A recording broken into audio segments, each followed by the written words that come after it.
हमारे हुकूमत। ऐसा बात बता।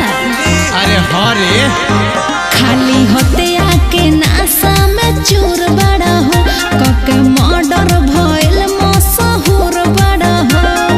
कहियो कोनो हाथ लगा दी देखी हा तोरा छाती में। चलो जा जा। अरे जाति पे जाति बात आई तो छरा मैडम छाती में, जाति पे जाति बात आई तो छरा मैडम छाती में, छरा मैडम छाती में, छरा मैडम छाती में।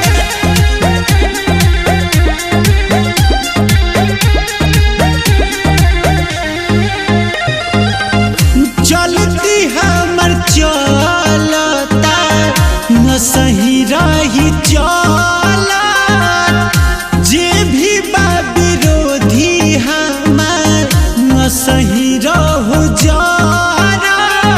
का बुझाई? ठीक है बा। होला चार चाके गुंडन से मिलता रहो, थाना पुलिस के नजरी में खिलता रहो। सब कोइल धइल तोहर मिल जाई माटी में। अरे का बुझला? सुनो, और जाति पे जाति बात आई तो छरा मैडम छाती में, जाति पे जाति बात आई तो छरा मैडम छाती में। औकात में रहो।